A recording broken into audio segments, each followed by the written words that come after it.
Okay, well, it's a few minutes after 11, so I think we'll get started because we have a lot of information to go over today. So thank you all for joining us this morning. Really appreciate you spending some of your Monday morning with us. I'm Corinne Manning, Interim Director of Planning and Development Services for the City of Tucson. And again, really appreciate you all coming today. The purpose of today's meeting is to share information about a proposed tool for Tucson that we're calling the Community Corridors tool. And the goal of this proposal is to help reinvent and reinvest in our corridors to provide benefits for our community, including housing, open space, and investments and connectivity. So how today will run is we have a welcome first from Mayor Regina Romero. She's going to kick it off with an overview of some of the goals and purpose behind this tool. And then Dan Bursick, our planning administrator, will provide more information about the background and an overview of this proposal.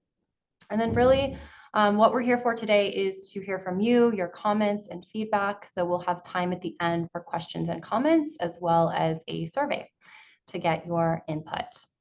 So with that, I want to hand it over to Mayor Regina Romero for some opening words. Thank you so much, Mayor, for joining us this morning. Good morning. Thank you so much, Corinne, and thank you to your team for putting this meeting together. To those that can attend virtually, I know that we had a really successful meeting last Wednesday to talk about this for the community to give input.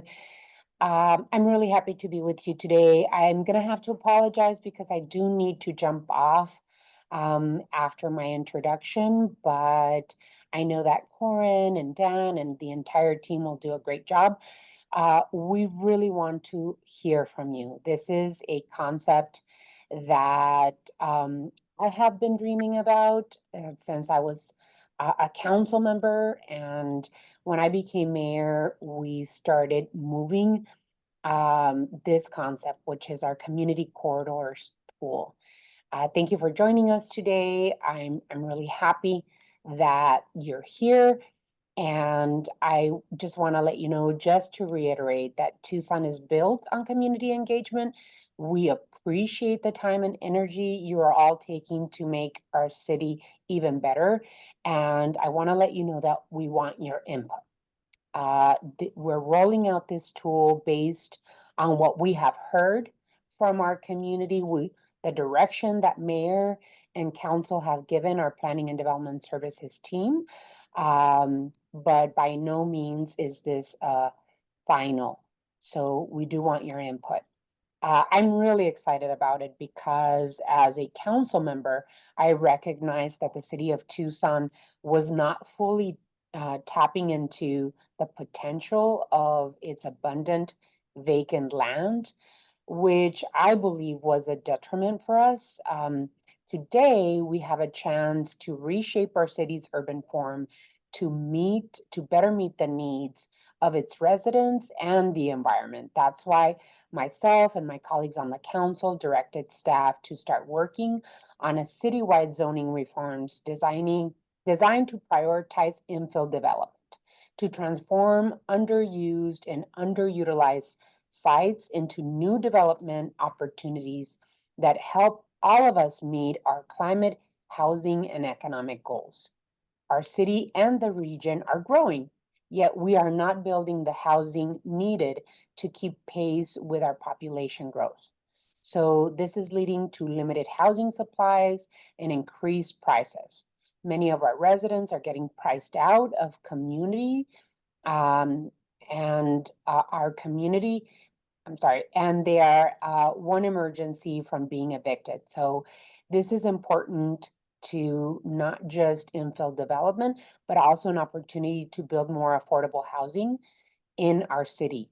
If you look around and you drive through our major corridors in Tucson, Speedway, Broadway, 22nd Street, Grant, you take a look at corridors that are lined with empty parking lots, underperforming strip malls, boarded up big box stores, and vacant lots.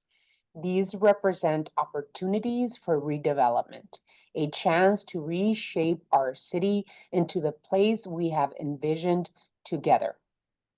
Our current zoning laws, established back in the 30s, 40s, and 50s, no longer reflect our vision and the vision of Tucsonans, and they don't reflect our economic realities. In addition, zoning requirements do not allow development that is economically viable. So based on this direction, as well as input from community members over the past several years, staff have developed the Community Corridors tool that I am excited to introduce to you all today. This tool builds on the successes of the Infill Incentive District and other zoning overlays my colleagues and I have adopted throughout the years. It has fostered transit-oriented development in the downtown area, bringing thousands of new units of housing, including affordable housing opportunities. We are taking the lessons learned from these overlays and applying them citywide through the Community Corridors tool.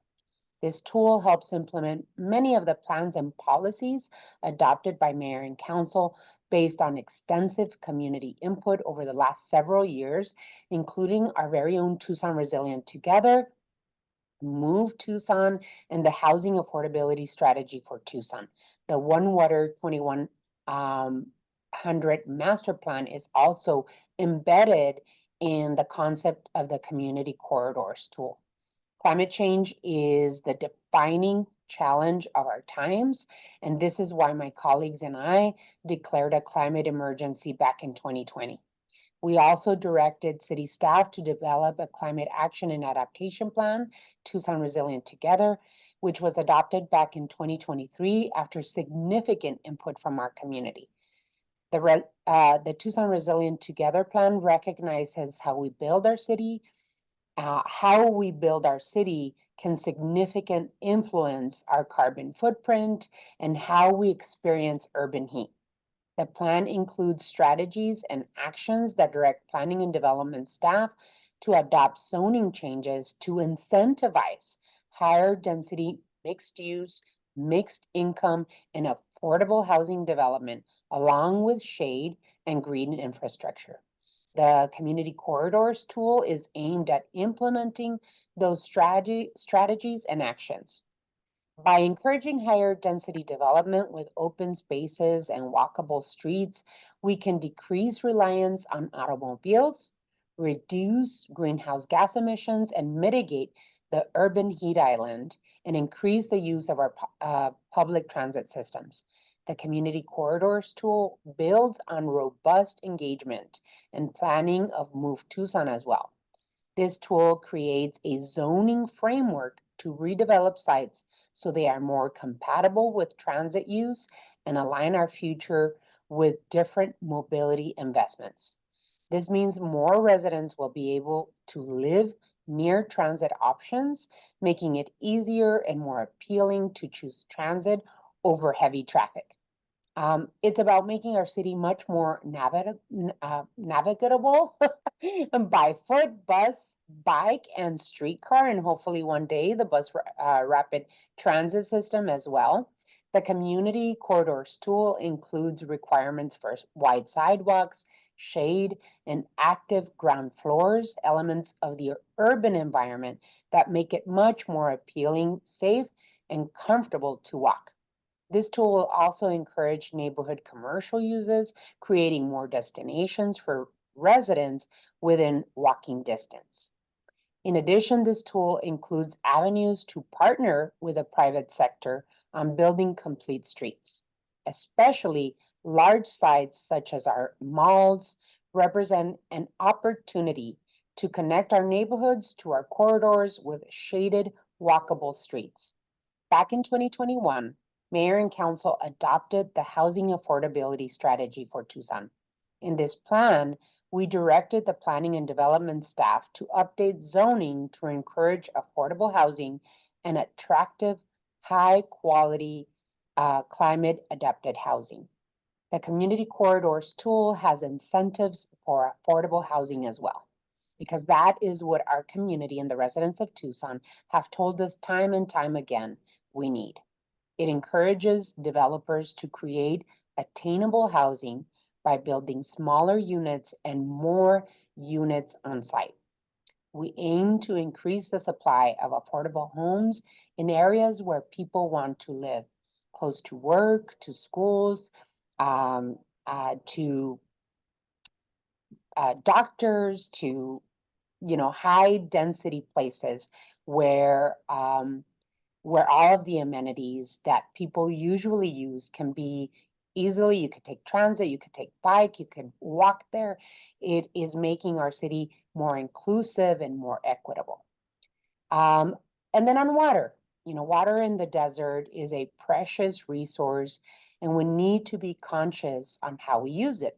So thanks to thoughtful planning and innovative water management, Tucson Water has been able to decrease water use as we grow over the last 2 decades. I usually like to tell our community that we use the same amount of water that we used back in 1980 with half of the population of Tucson. This is how much Tucsonans care about being careful on how we use water in our community. Infill development is part of a strategy to further reduce water consumption. Higher intensity development can help to reduce water consumption by reducing landscape irrigation. And if we combine infill with rainwater harvesting, drought-tolerant plants, and smart irrigation practices, we can support the growth of shade trees while minimizing our outdoor water use. Infill development is not just about buildings, it's also about communities. So we want to make sure that we allow the Tucson we have envisioned and what we want all residents to have the opportunity to thrive and grow in the city of Tucson and be able to continue living and owning a home possibly. So these reforms strive to open the possibility for a range of housing options, commercial businesses, mixed use centers and mixed use development.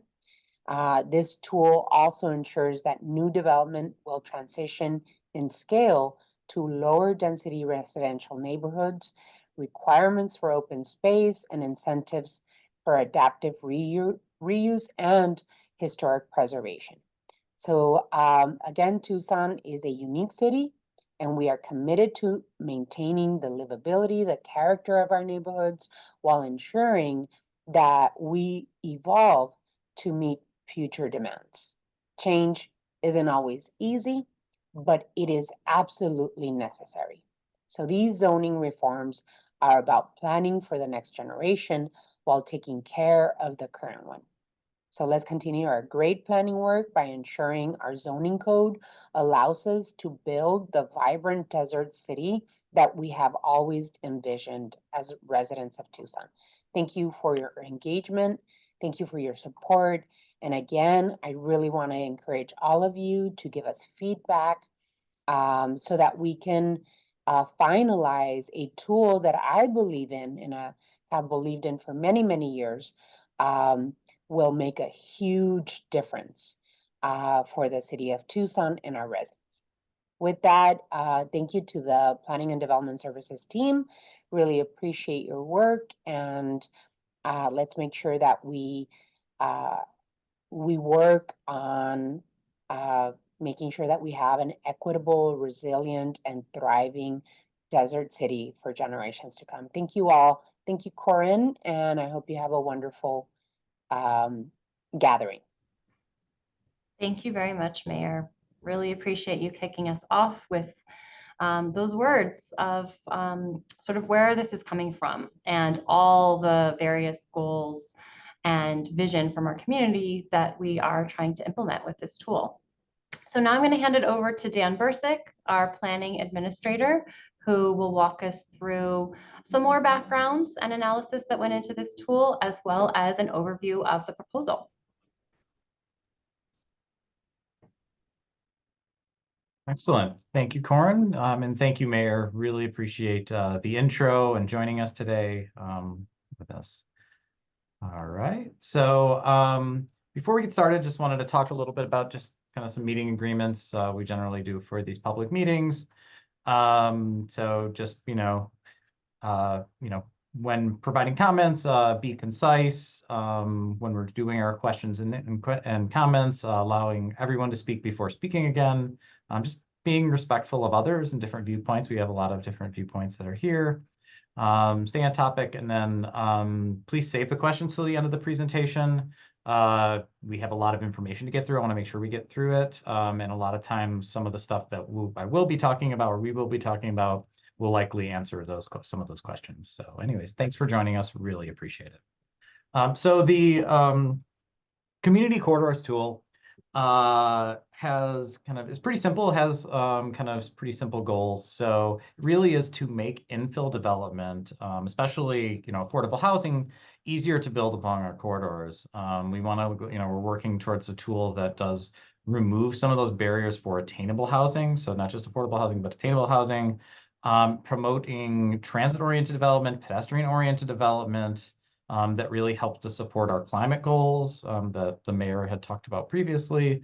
Looking at ways to make changes to that zoning code so we have a full spectrum of housing types. So right now, a lot of what you see is really the single family homes on one end of the spectrum and the really large stuff that you see with a large multifamily. But how do we actually allow for kind of a continuum of different housing types? And then just in general, just how do we simplify the redevelopment of those underutilized and vacant sites that we see everywhere? Big parking lots that aren't being used, as well as a lot of vacant lots that we see kind of throughout the city. So as the mayor had mentioned, so this tool is built upon previous community input that you have helped shape for this. Really, it's, all of this work that's been done over the last decade, we're utilizing in order to kind of just learn from and help to guide what this tool is. So it's looking at, plans like, Plan Tucson, Move Tucson, Tucson Resilient Together, the HAST plan, as the mayor had mentioned, as well as others as well, such as, just One Water Tucson, the Prosperity Initiative. On top of that, we've also looked at, zoning tools that we have that are providing, kind of the type of development that is guided in here. It's that transit-oriented, pedestrian-oriented development. The one thing that is pretty clear is that when you go back and review a lot of the feedback we've received through those processes, because you put a lot of time and effort into telling us kind of the type of development you'd like, is that there's this misalignment between the type of development that we have in our plans and as our policy with the zoning kind of what the zoning allows. The zoning is a very pedestrian, auto-oriented, not pedestrian, auto-oriented suburban type of development versus the more walkable, shade-oriented, pedestrian-oriented development that is really set forth in our policy documents. So just to give you kind of an overview of where we've come from on this, it really started off back in February 2023, where we had a study session, Mayor and Council had a study session with recommendations from the Commission on Equitable Housing and Development, and they directed staff to look at ways that we can remove barriers to affordable housing and incentivize, regulatory-wise, affordable housing. There was another study session back in April 2023. That was tools for redevelopment of underutilized sites. That's kind of a large portion of what we're looking at today. So looking at parking lots, looking at vacant sites, declining commercial, and how we can get those to redevelop in the city. And then following that, we had a study session on building and zoning code regulations for tiny homes. It was a full spectrum of tiny homes, but we have incorporated portions of that into this proposal to allow for really those tiny homes and those smaller housing types to be the transition into neighborhoods and help to kind of buffer some of the development.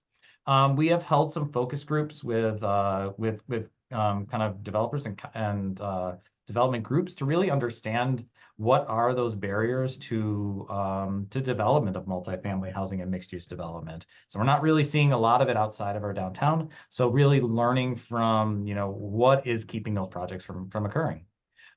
We held a study session back in October 2023, where we had a phase 1 plan and work plan, and mayor and council gave us direction to move forward. And it really began this kind of process to look at opportunity sites, really analyze our zoning code and learn and do research on issues and what's driving those housing price increases, best practices, and really learn from that, as well as additional community engagement. In August 2024, we had a couple public meetings to share our analysis and get feedback on those tools. And that's been incorporated into what we have in front of us today. We did hold a study session with mayor and council to report back in September on those proposed zoning tools, and they told us to move forward with what we're doing. And that's why we're here with public information, public meetings, and then our proposal, which was posted about a week and a half ago, which is located on our website for this tool. Just to give you kind of a little bit of background, I know the mayor spoke to this as well. Really the cost, one of the main reasons are here is the cost of housing has seen significant increases, both in purchasing a home, but also in the renting homes. This cost has put home ownership out of reach for most of our residents. And at our last meeting, we showed this graphic that showed, who can afford a home in the city of Tucson. And it's really people that are making over $120,000, $130,000 a year. So doctors, lawyers, et cetera. A large portion of the city can't afford to purchase a home anymore. As you see here on the slide, over the last 12 years, there's been a 180% increase in the price to purchase a home. Over the last 9 years, there's been a 98% increase in rent, and wages just haven't kept up with that. As we mentioned, the average annual income needed to purchase a home is $115,952, when our median income is $51,000. Related to that, so then we kind of took a step back, and to better understand it, we went and did an analysis of our city to really understand where housing could be. Where are those opportunities for housing?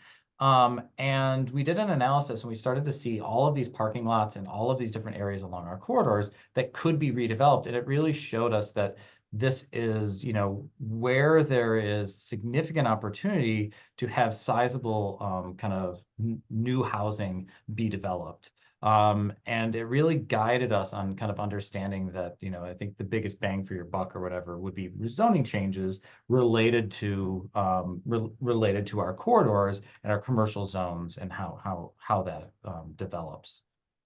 So what are, kind of the barriers to development as far as what we're looking at? And it's not just zoning. And I think that's, one of the things that we're looking at here.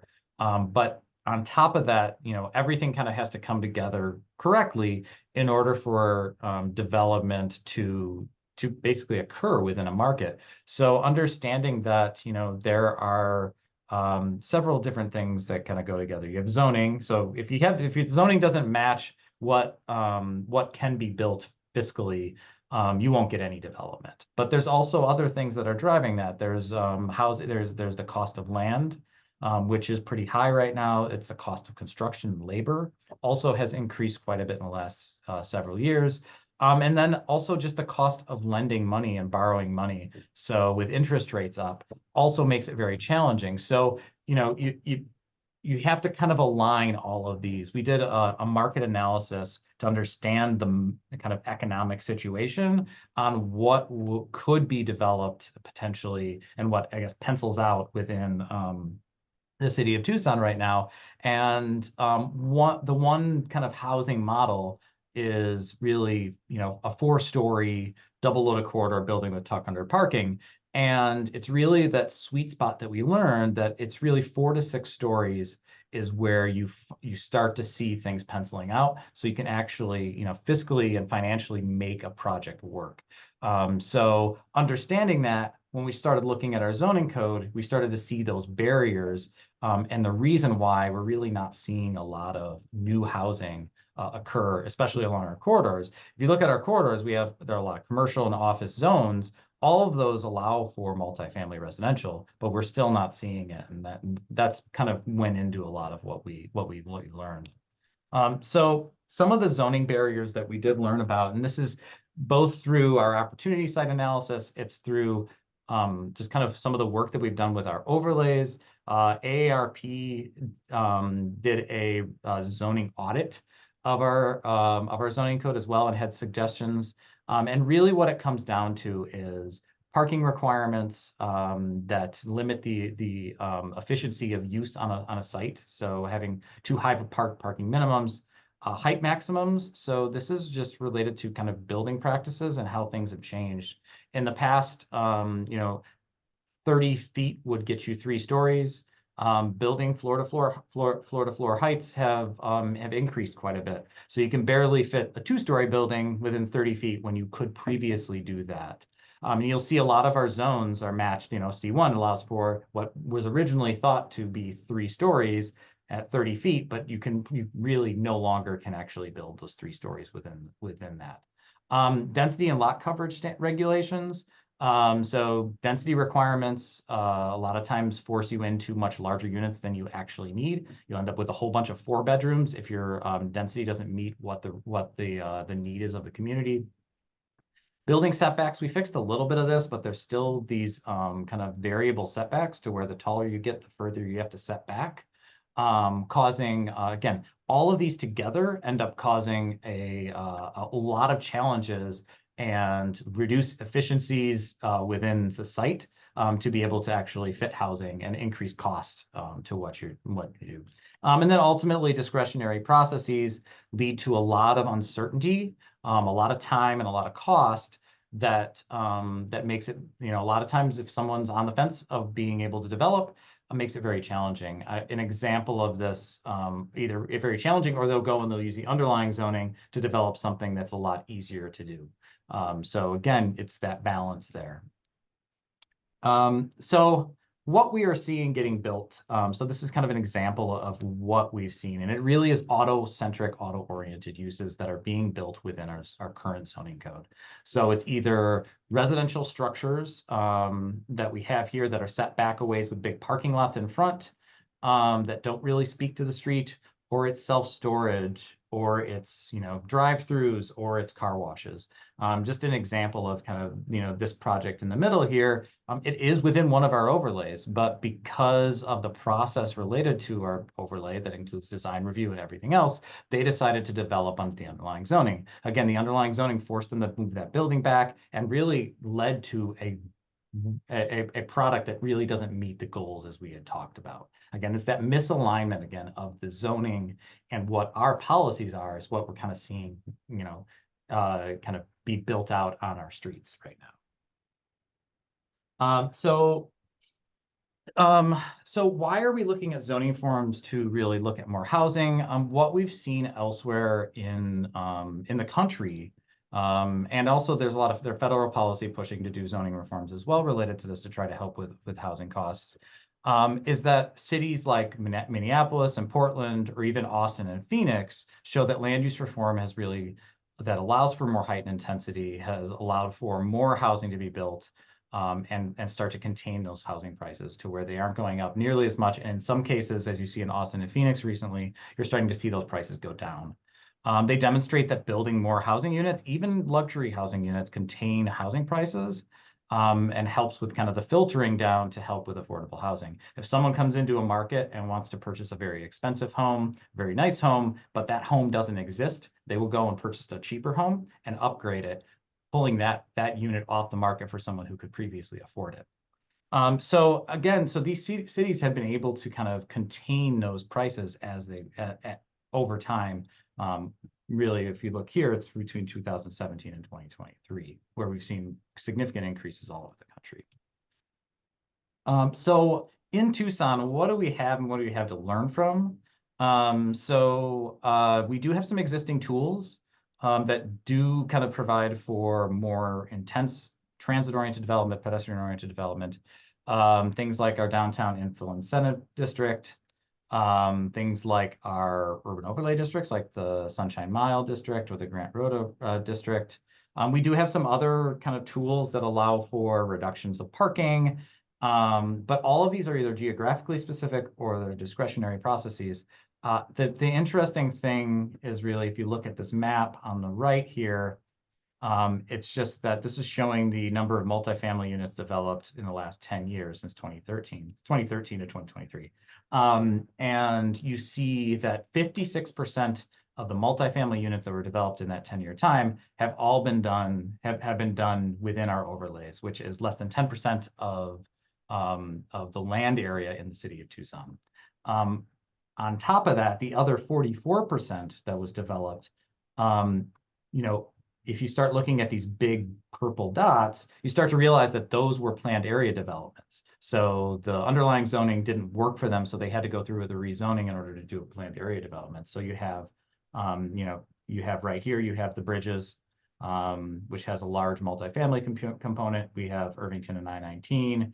This is the Benedictine. So again, those large projects, most of our multifamily development that's occurring right now is either within an overlay or it's in a pad. And what it shows us really is just that our zoning code just isn't meeting the needs of the community and isn't working.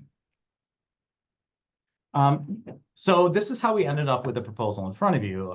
This is, you know, one that aligns both the policies that have been laid out in our policy documents, plans, and direction.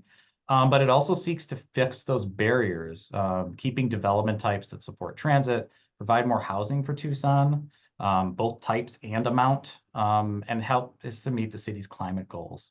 We're excited to kind of show this to you and walk through it. So this is again, probably the least interesting slide that we have. We have no pictures on this one, but this tool will be added to our Article 5. It's similar to an overlay, but it's an opt-in tool, so it's optional. But it's different because it doesn't replace the underlying zoning with a new zone, and it's criteria-based. It's not geographically based. So if you meet a certain criteria, you're in a certain zone, and you have frontage on an arterial or a collector, you can utilize this tool. And really what's important here is creating pedestrian-oriented spaces and maintaining Tucson's unique sense of place. So I want to discuss kind of how we're doing this, but I'm going to start off with some of the bigger kind of ideas as we go through, and then show you kind of some of the standards that are within that help to do that. So one of the big things that we want to do here, and really because of standards like setbacks, parking, lot coverage, we've been really limited in our ability to develop a diverse types of housing. So you'll see, depending on where you're located and where it is in the site, it's really the tools is set up to encourage a wide spectrum of different housing types. So things like the stacked flat, when you're in a more intense area, or when you're right up by an arterial or collector, versus a townhome, a duplex, kind of some of those smaller types or missing middle types or whatever, as well, are also encouraged via this tool. Some of the other kind of housing types that are really being encouraged here, things like small lot, single family homes, tiny homes, carriage houses, ADUs, etc., through this tool. And again, having different housing types depending on your location, really kind of incentivizing and promoting that transition, and really the appropriate housing types that along our corridors. So how that works is really just looking at, you know, requiring some certain transitions in form and scale. And this development here kind of shows one of those where you have your arterial up here, and this is actually light rail spot that we have, and showing kind of how it transitions from, you know, the 3 to 4 story kind of more intense development along this corner here, and then transitions into things like, you know, like we have here, which is kind of some townhomes. You have some kind of, you know, some larger single family homes, and then smaller single family homes as you get kind of back towards this area over here. Again, taking that, so you load the intensity at one end, and then as you get closer to the neighborhoods and the existing areas, it starts to kind of transition through with different housing types. An example of kind of some of the standards related to this. So one is, you know, in applicability, we talk a bit about kind of keeping higher intensity development to the edges of neighborhoods by requiring sites to have frontage on a collector or arterial street. It's limited in the tool to R3 and non-residential zones. For for most of what's allowed here, but we do allow for R1 and R2 when there's a split zone site to have modified standards, but again, it's still limited to a building height that is appropriate in scale. Some of the dimensional standards, we do require step backs. So when adjacent to a single family home, a step back of 20 or in the first 30 feet, basically you can go up 2 stories, and it's dependent really on the scale of development. And then again, down on the bottom, you can kind of see that 30 feet within 2 stories, 50 feet within 4, with 50 feet of the shared property line is up to 4 stories, within 80 feet, 6 stories, et cetera. So again, transitioning that to the existing areas. One of the other kind of important things that, that helps with the kind of transit-oriented development, pedestrian scale stuff with this is parking location and access. So not allowing for parking to be between the building and the street, instead bringing that building up and having wide sidewalks, and then allowing for different types of parking. And this development kind of shows a good example of it. It has both on-street parking in certain areas and different types of on-street parking. It has kind of tuck under parking as we have here, so under the building, as well as some, narrow driveways with limited access points, so you don't have really wide ones that lead to lack of connectivity. And then on top of that is blocks and connectivity. And it's something that really we've seen time and time again in our policies, that really hasn't kind of worked its way into a lot of the development we see. So creating human scale blocks, requiring connectivity, having streets, having alleys, pedestrian connections, in order to kind of break that down and allow for that permeability that's really important for this type of thing, instead of having a big wall of development that doesn't connect to existing areas, existing neighborhoods, existing kind of street networks. We do have some kind of standards that help to support this. So we have facade standards. So really depending on the scale of the development, there's several scales, limiting facade length to 160 feet to 500 feet. Connectivity, so requiring existing streets to be extended through a site, requiring planned greenways and shared use paths to be extended if they're there, encouraging alleys and alley access. This is something that hasn't necessarily been, encouraged in our current code. Requiring pedestrian mid-block passages, and then allowing maximum block lengths of 500 feet. So instead of that 1,500 feet, but block length or whatever it is, kind of breaking that down to make sure that it is smaller scale and kind of meets the existing context. Creating walkable streets is one of the things that's also really supported in this, and it's important for this. So shaded walkable streets that are comfortable through this. So some of the standards related to that as well. So facade standards, so ground floors are required to have windows and doors. Primary entrances are required to be accessible from the street. And you can't have a blank wall that's longer than 50 feet, so it's at least interesting. You don't just that. The active ground floors are encouraged. And then sidewalks are required to be 50% shaded, and then open spaces required to be 35% shaded. There are also wider sidewalks that are required in this. Currently, it's 4 feet is what a current sidewalk would be required for. The average here is really 8 feet, in some cases 10 feet, and then a 10-foot landscape area as well to help with that kind of softness and help with that more comfortable kind of pedestrian environment. The sidewalks are dependent on the size of the project and the scale, but in general, it's right around 8 feet or so that would be required to utilize the tool. Some of the other things we wanted to talk a little bit about, just encouraging resilient and livable places.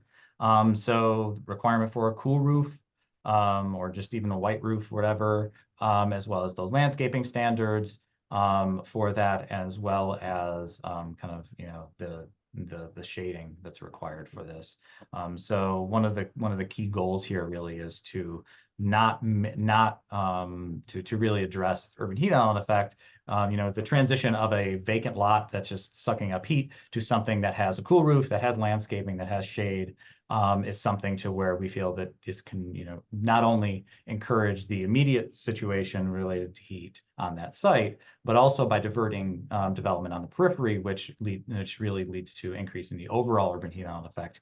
You can potentially do that as well. So this is just an overview of some of the pedestrian amenities that are required, trees every 25 feet on center. We do have a minimum soil volume in here that's a little larger than what we currently require for our current code to really encourage more shade trees. There is, depending on the scope and scale of the project, smaller projects are 5% open space, but a 10% required public space for that. And then there's minimum sizes. So you have to have at least 300 square feet of usable space. So you basically can't just create a whole bunch of leftover areas on the site and then call it public open space. So it's meaningful, so it actually does function the way it's intended. So that's kind of the big ideas of kind of how we want this to address, a lot of those community supported things in the policies that we have in our document. So I wanted to talk a little bit about applicability and how this is applied and where it applies. So it's an optional tool that can apply to sites that have frontage along the city's corridors, and they would be if they have one of these zones. So it's R1, R2, and R3, O1, O2, and O3, C1, C2, and C3, and then OCR1 and OCR2, those are office, commercial, residential zones. However, as I mentioned earlier, the R1 and R2 zone properties are limited. In using this tool, it's really for those split zone sites. There's these weird situations, and they're all over city of Tucson, but where there's commercial in the front, and then there's R1 or R2 in the back of the site. This is kind of a remnant of how we zoned our code, 50 years ago or whatever. We made a change to our zoning code that basically said you can't utilize it for anything related to the commercial use in the front. So now we have a lot of either parking lots, because previously you could put parking lots there, or you have vacant lots that are sitting there where you can't really do much with them. So we have created some tools to try to address some of those issues we have there. It's not, if there are sites that have an existing overlay, things like our historic preservation zones, neighborhood preservation zones, urban overlay districts, our downtown infill incentive district, or a PAD, you are ineligible to utilize this tool. We've already done a lot of planning related to those. Those have tools for urban development. It seems to be working. So that's one of the things related to this. And it really does apply to, things such as new development, but also changes of use, expansion of existing uses, structures, and sites. We want this to be a tool that not only helps with new development, but helps with the revitalization and the adaptive reuse of existing development. So just as an example of some of of how this might apply. So these are, this is First and Fort Lowell. And showing kind of how these parcels are set up. So again, it's the commercial zones when you have frontage on an arterial right here, or a collector. So you'll see it's pretty limited as far as where it is, and you have to have a full site. So if you as you'll see here, if you have connected and continued access, then you would be eligible. But if it isn't a part of that existing site, you wouldn't be able to expand it back into that portion of the site. So that's what we show here. With the O3 portion, you can kind of see there's shared access on this and how it functions there. So you would be able to potentially utilize back there. Another example kind of how this might apply is the corner of Elm and Tucson Boulevard. I think this is an example of kind of how we had heard some concerns about how this could potentially be utilized for speculative buying and then building and expanding into neighborhoods to potentially utilize this tool. We kind of have an example of how that might, how this keeps that from happening, I suppose. So if you look at this site or this area, the commercial zones that are along Tucson Boulevard would be able to utilize the tool. This little portion of the split zone site that's right here would also be able to utilize it because it is a continuous site, but you wouldn't be able to utilize it on the property right next to here because it doesn't have shared access. It isn't a part of that site.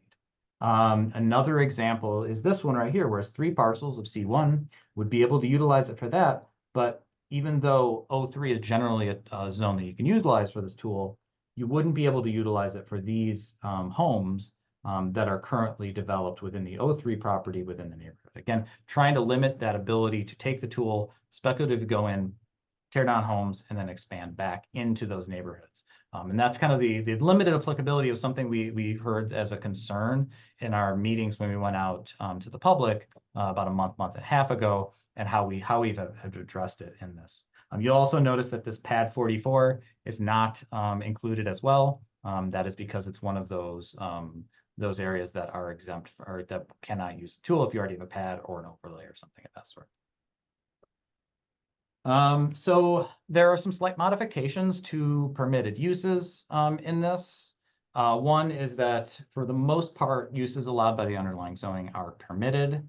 That said, auto-oriented uses such as car washes, auto repair, drive-throughs are not permitted to utilize this tool.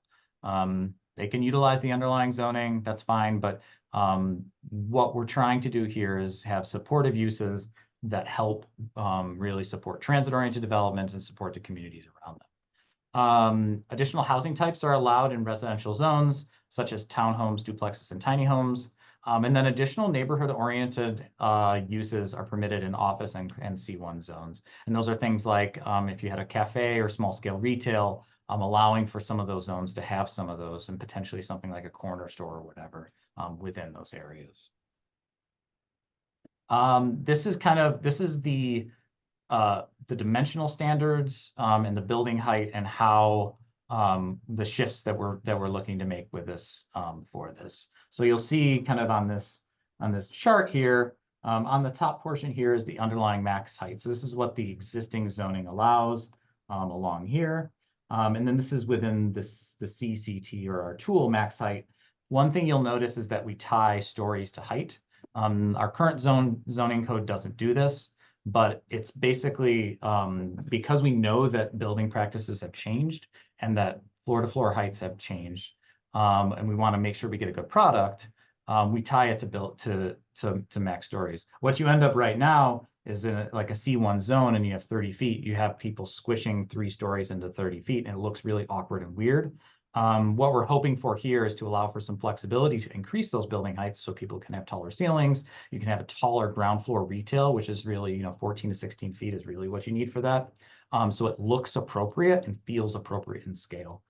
So the big changes here are going from something like what was intended to be 4 stories in R3 at 40 feet to something that is still 4 stories, but allows for that additional building height for those taller stories that you have. So in R3, it goes from 40 feet to 50 feet, but you're limited to 4 stories max. O2 is that it adds in about 2 stories, goes up to 50 feet, 4 stories. C1, same type of thing, where currently it's at 30 feet, 50 feet and 4 stories. And then you get into the more, intense zones such as O3, C, and C2, where it would go from 40 feet or 4 stories to 60 feet and 5 stories, and 60 feet and 5 stories for C2. C3 has a little bit of a bump, just again to try to help with some of that building, some of the floor-to-floor heights there, to where it's still 7 stories, which I think was the intent of the 75, but allowing for an additional 10 feet or so for that flexibility. We are not proposing any changes on the OCR1 or OCR2. They already have quite a bit of allowance as far as building heights, 140 and 300 for those two. One thing we also have in here are incentives. So there are incentives for certain things. First one is providing affordable housing. You would get an additional a story, an additional 10 feet of building height for that. If you were to provide commercial uses at the ground floor retail, so mixed use, that would be an additional story, as well as 1 additional story for maintaining historic properties on sites or doing an adaptive reuse project. So if you were to save a historic structure or an eligible historic structure, there's not a lot outside of downtown. That's kind of what you see. you would get an additional building height, building floor to utilize on the rest of the site to try to offset some of the reduced development potential that is there for doing that increased cost. So one additional story is permitted per incentive, and you're maxed out at 6 stories of height. So if you're in C1, you're currently allowed for 4 stories. You could get up to 75 feet with, if you were to potentially do, an affordable housing project with mixed use on the ground floor or something of that sort. Parking, I talked a little bit about this before, but parking, the way that it's being regulated, there is no parking minimums that are being required, but the development would require a parking statement that's provided to explain and justify the amount of parking being provided. This is actually in line with what we've seen elsewhere. Town of Marana also has kind of this type of requirement to where they got rid of their parking minimums and now they just have this parking justification statement. It would be evaluated by proposed uses, existing and future transportation conditions, and they would justify the need for the whatever parking. And then there's placement regulations. So to try to create pedestrian-friendly streets, so parking must be located in the rear of the building, or could potentially be partially on the side, but there's a limit to how long it can be, or in the center of a site, kind of as you see here. And then on-street parking is also encouraged within the block network that you have. Large-scale development requirements. So understanding that there are just different conditions on small infill sites versus really large sites. And we have quite a bit of potential in some of our larger sites, such as our malls, looking at places like Park Place Mall, Elcon, Tucson Mall, understanding that they may want to utilize this tool, but there needs to be an additional level of planning that goes along to make sure that it's done in a proper way, instead of just piecemeal, and then you end up with something that doesn't really meet the intent of the tool. So master plans are required on sites over 15 acres or projects built with buildings over 7 stories. Sites that are adjacent, so they're really, looking at sites that are adjacent to like Tucson Mall, Elcon, or Park Place. And then master plans, those would have to include a concept plan and a project narrative. You would submit it, as well as the potential for additional design review being required from like our design review board. And it really is intended to make sure that there's that connectivity and it's thought about holistically versus the piecemeal approach leading to something that really doesn't meet the intent. One of the other barriers that was identified through our process is this idea of split zoning, and we have a lot of this. This is an example of Speedway Boulevard. I think it's just east of Craycroft, and there is, there's this development here, but even on this site alone, it's C2, C1, and R1, and each zone, as it is with our current code, requires you to set back uses from itself. So it makes it really challenging to be able to develop a full site cohesively when you have multiple zones on site. The R1 portion is very challenging. And you'll see all of these R1 portions that are here that are currently either parking or vacant within those. And what we're really looking at here is sites with non-residential and residential zoning, and those R1 portions, they can utilize it for small scale kind of housing types. So they get up to 2 stories, but they can have tiny homes, they can have townhomes, things of that sort on them, or they can potentially use it for things like parking, et cetera, as a use that supports the commercial portion for that. So again, looking at ways to try to fix that to allow for some use of those areas instead of them continuing to remain vacant. There are standards when it does abut existing neighborhoods or fronts onto an existing neighborhood street, again, maintaining that scale and the existing scale of the development that's currently there. We do have a site scenario to walk through to give you kind of an example of how this works. So this site that's here, it's a large vacant corner site under single ownership on a major street with transit. It's about 7 acres. So this is this whole site is about 7 acres. It is C1 in the front and R1 in the back, split zoning. And what we're looking at here is a 4-story mixed-use apartment building with a mix of different housing types on the back remaining R1 portion.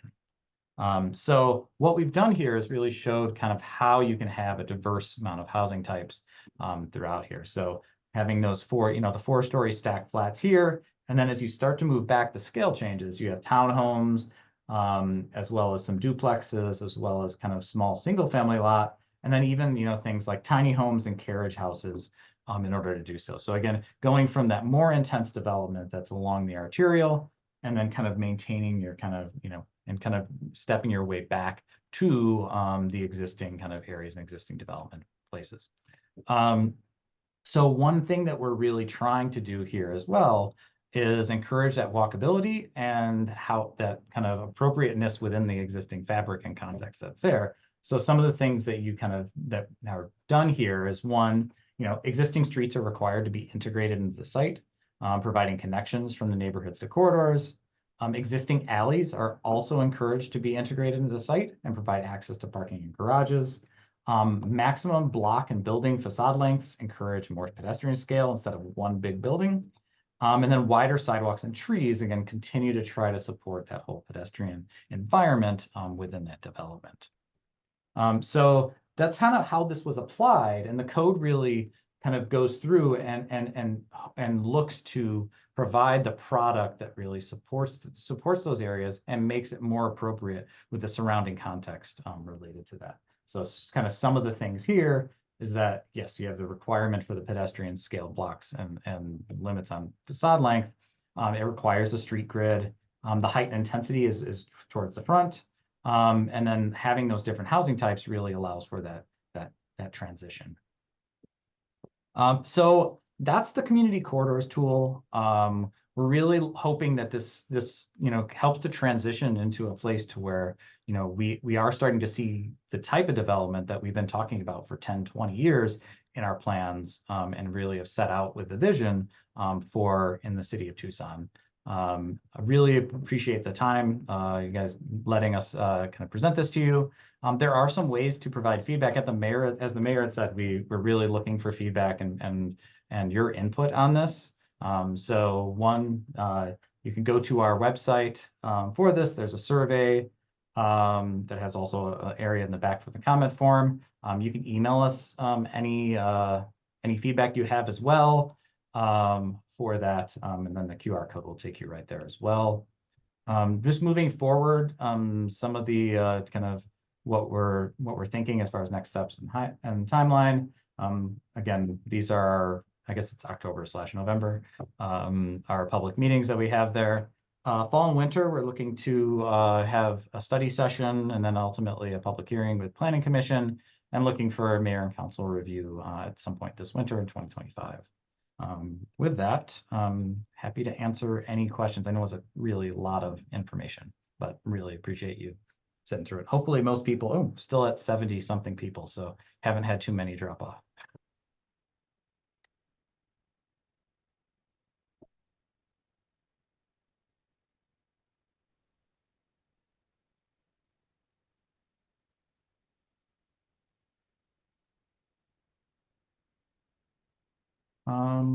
Any questions or comments?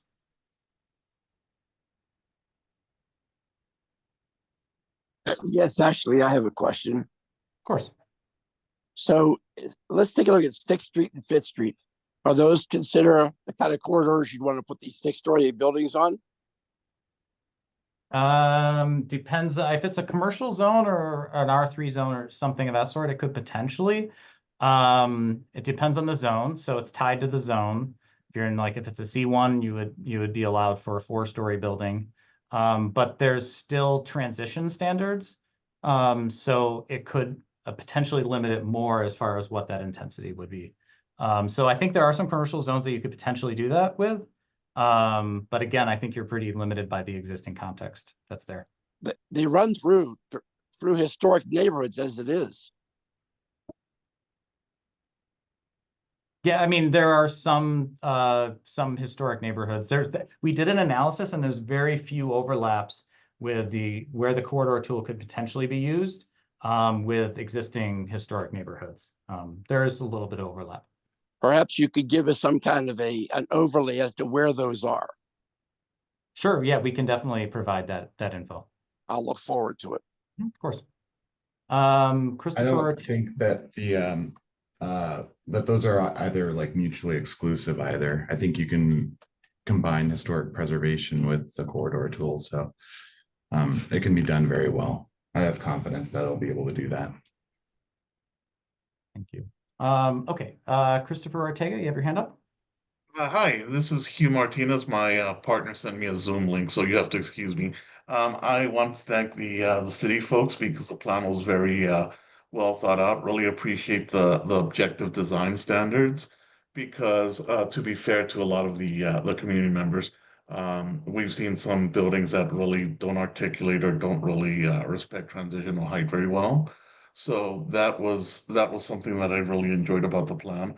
Also, the requiring the breaks every 50 feet I think it might make sense to make it a little smaller. I know some of my developer colleagues will shoot me for saying it, but Tucson's a beautiful city, and I like to see the what goes up and stays in the community to be beautiful. Lastly, two side comments. In terms of the affordable housing, I don't know if there's been any studies as to how much housing stock is removed by Airbnbs and whether they're taxed or there's a occupancy tax to fund affordable housing or transit, since it does seem to be taking away from the existing housing stock and it costs more to build than than ever. Second thing is we just built and Councilperson Santa Cruz was there. We started on our Desert Dove Apartments in Midvale Park, which was a Yigby development, and there was shared parking, but it's overparked. We could have done more in terms of the community benefits of walking loop or trail.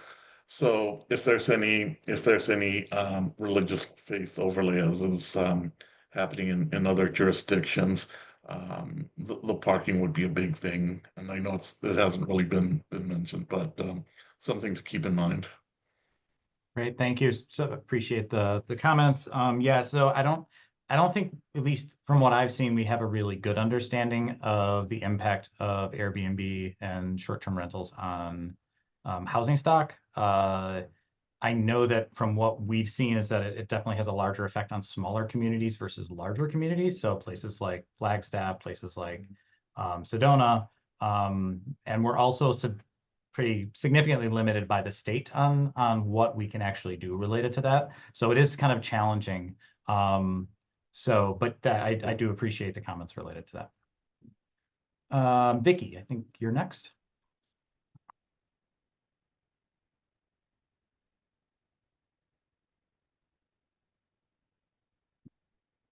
You're muted. Okay, great. My question concerns Elkhorn Mall.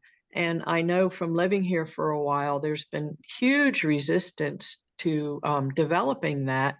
And I never understood the barriers, but are those barriers removed? So Vicky, there are one, I think there's ownership issues as well related to Elkhorn Mall. This does address some of them because if you look at Elkhorn Mall, it has multiple different zones in multiple different areas. So the split zoning tool will help with some of that. It'll also help with some of the I think it's a lot of R2 that's along the edges. You could potentially utilize the CCT R2 tool potentially in some of those areas. So I think it helps with a lot of those barriers that have been there with Elkhorn. I also I believe that part of it is also just an ownership and just not wanting to redevelop that parcel as well. Ah, okay. Thank you. Of course, thanks. Emily? Hi, thank you.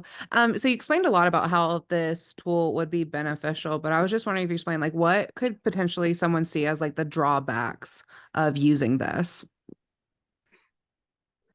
I mean, I think it needs to be the project still needs to work. So I think that there are some standards in there that they're just the way the market is right now. I think it's challenging sometimes for a project to work. So I think that would probably discourage someone from potentially doing that. Our hope here is that you would encourage someone to develop, housing that we need, mixed use situation, And it's enough of an incentive for them to utilize this over developing, you know, a car wash or a drive-through or something of that sort. The market still dictates a lot of that. But I think that's it. I mean, we've heard that maybe it doesn't provide enough flexibility or it provides too much. I think we're trying to find the right kind of, you know, balance there. Yeah, it's hard to say. Gustavo, you have your hand up? Yes. Hi, Dan. Hi. First of all, thank you for that presentation. That was really thorough and amazing. As the mayor was talking at the beginning, I think this tool is really great and it can really change our corridors and arterials, but I think we really have to focus and we have to like push mayor and council to focus and move Tucson because not because we build the building, people are gonna walk. So like we need to have transit and pedestrian accessible streets for these developments to work. Because I feel if not, then like if you build something on Speedway right now, it doesn't matter if it's really pedestrian accessible, no one's gonna walk on Speedway. It's awful, right? And then based on Move Tucson, I think Move Tucson's talking about like a lot of other streets on the city that are going to be like redeveloped, and we might want to consider them to be applicable for the CCT. Like for example, the frontage road. I believe the frontage road right now holds hostage a big part of downtown because those lots, there is no incentive to develop them. So if we did have incentives for those lots to be more than what they are right now, then maybe we could like start mending that scar that the I-10 created through our city. Thank you. Great, thanks, Gustavo. Yeah, no, that's something we heard in our last meeting as well. We're looking at ownership of the road, and I think it's an ADOT right away. But anyways, yes, no, I appreciate the feedback. Ronnie, I think you're next. Thanks. I was curious about the site scenario that you had, number one, about using current alleys to access into these new projects. That's going to open up a huge can of worms. We've got enough problems with our alleys now with everything that goes on. And are you going to now pave those so that we're not going to become dust bowls, which we are now with people who use our alleys as cut-throughs because they don't want to wait in line on a main street? No, thanks for the comment, Ronnie. I think the intent would be for them to become improved if they were being utilized for the commercial development. There still will also be, you know, access management and things of that sort related to it that would be required. But yeah, no, I think the intent was not that they would remain dirt alleys and would kick up a lot of dust and everything related to that. Anne, you have your hand up? Yes, hi, thank you so much. I just would like to get a little bit better clarification on the process going forward. I know you've received probably several hundred pieces of feedback. Will you be summarizing those or responding to, like, sort of summarizing them so you have main categories of concerns and then responding to those? Or will you be just rewriting the code and going to commission? Will there be another opportunity for public response to revisions? Yeah, so thank you, Anne. I appreciate it. Yeah, so we are taking in all the feedback. Plan is to log it and respond to all of it. And I saw that you had submitted some comments, I think last Thursday or Friday, and really appreciate those. Thank you. Yeah, so the intent, yes, is to respond to that, post that, make that a part of the materials. And then, you know, moving forward, I think there is opportunities within the formal process for more feedback as well. One, we're constantly taking in things and providing, you know, and it's helping us to refine. But with the Planning Commission, there'll be not only the study session where you can still speak at the call of the audience, but there is a public hearing with them. And then at least one public hearing, and then there's a public hearing with mayor and council as well for feedback. Okay, perfect. Thank you so much. Of course. Doug, you have your hand up?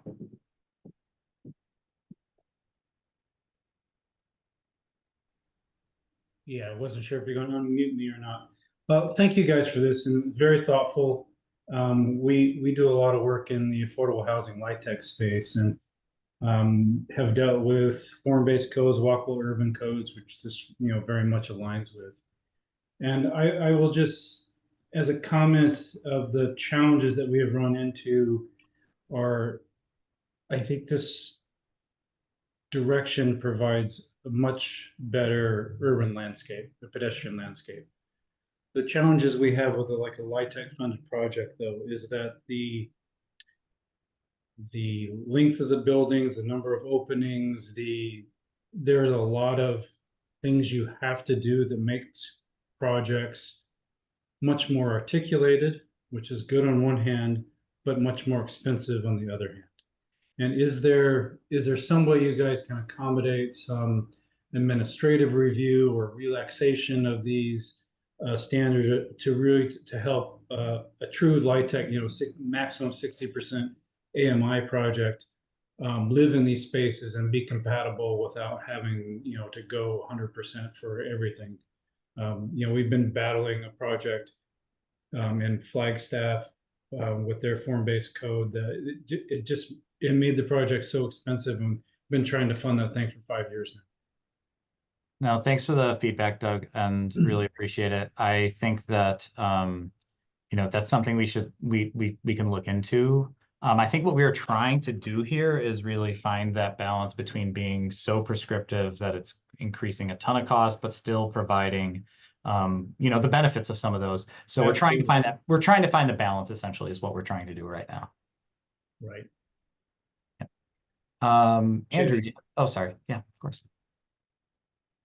Hey, I was wondering if you could speak a little bit more to how the parking statement evaluation process will work. I mean, I think obviously we're all in agreement that reducing the parking requirements is the way to achieve, density and walkability.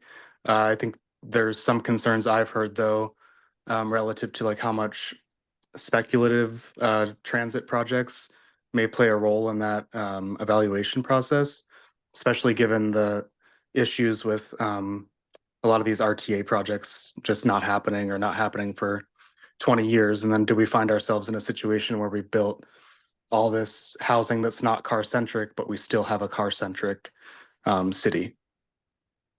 Yeah, thanks, Andrew. I will say what we've seen is that most developers will look to build the amount of parking that they need. They don't want to necessarily build more than they need because it's just increased cost. But that's kind of what we've seen and what we've seen elsewhere. The parking statement, it's kind of similar to what we do for our individual parking plan, where they would just have to justify the amount of parking that they have.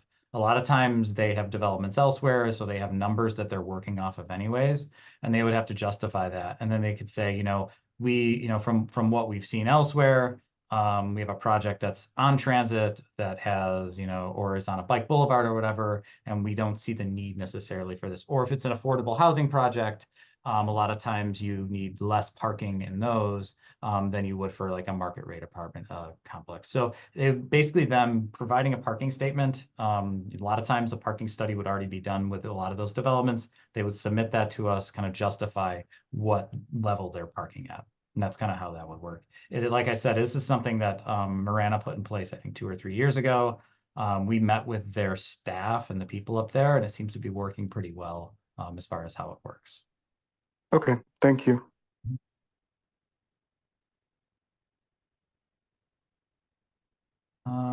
Any other comments, questions? Oh, Logan, see you have your hand up. Yeah, I just wanted to again bring up the idea of, well, first off, last night was at the Mercado District, which had the All Souls procession, and being there, you're in a neighborhood built around rail with affordable housing developments, with market rate housing, with some of the most valuable single family housing that we have in our city, and a whole bunch of local businesses. I think that's a really excellent example that we have of, especially that step down from a corridor to a neighborhood, because once you're in Menlo Park, it doesn't feel overwhelming. And the other thing I again wanted to reemphasize, complete streets policy, Move Tucson, these things that we've been working on for the last 10 years, but haven't seen the results of. If we're going to spread this tool through the city, we really need equitable transit, we need equitable bicycle, and we need equitable pedestrian.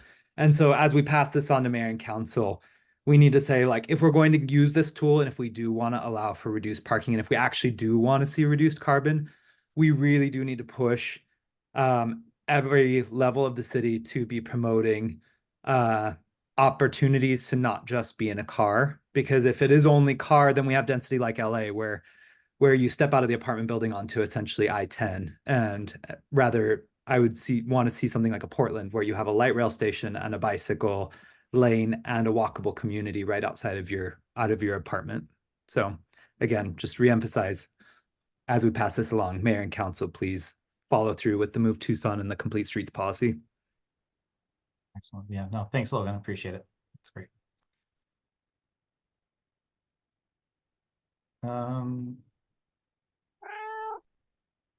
Ooh. Is there a cat that's joined us?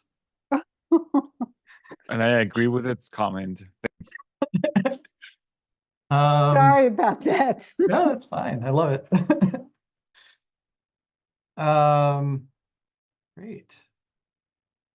So I think don't see any other hands up, but yeah, no, I think that's what we have. Thank you everyone for joining us, for your feedback. Really do appreciate it. Again, you know, we encourage you to fill out the survey, provide additional comments, send us emails. All of this will be really helpful as we continue to kind of refine and revise the proposal.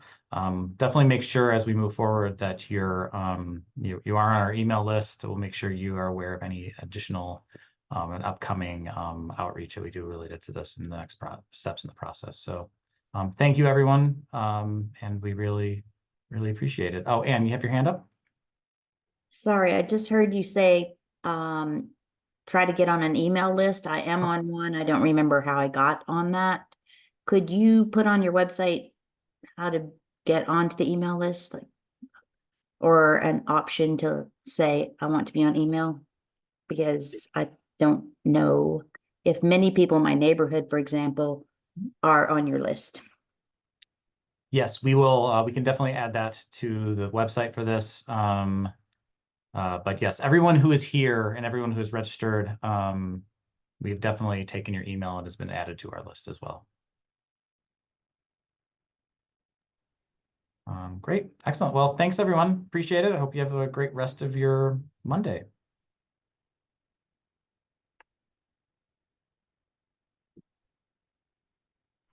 Thank you, everyone.